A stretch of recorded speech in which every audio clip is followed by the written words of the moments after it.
Okay, here is the Weltmeister Akat 80.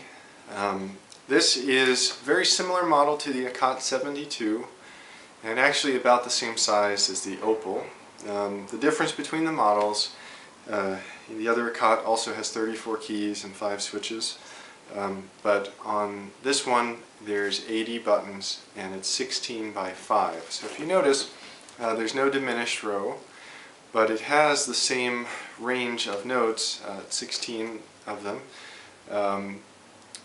as a 96 bass. So it's similar to a 96 bass without a diminished row.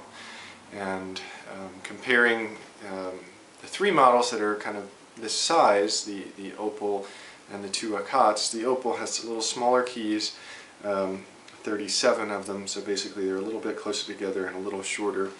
This one has pretty full-size keys. They're 20 millimeters and they're a little longer.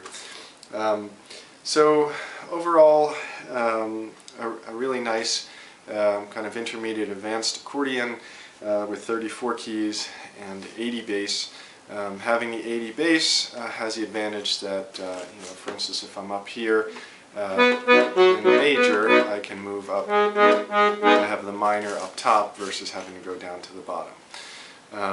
And similarly, I can go down as far as I've got my D flat, G flat, C flat on the bottom, and on the top I've got my E, B, F sharp, C sharp, G sharp up top. So on a 72 bass you have all of the keys.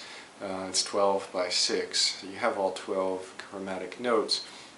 But here, having the ability to go up and down is kind of the trade-off between not having a diminished row. So just going through, this is very similar to other Akats. We have our bassoon, this is our bandoneon, this is master, musette, and the Weltmeister musette is a pretty standard kind of 15 cents, very middle of the range, versatile musette. We have our clarinet, and on our left hand, 3 switches. That's our master. This one cuts out the high reeds of the bass piano, and then we have our tenor. And of course these come in different colors. This one happens to be red, but we can order it in any color. And I'll play something so you can hear what it sounds like.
Thank you.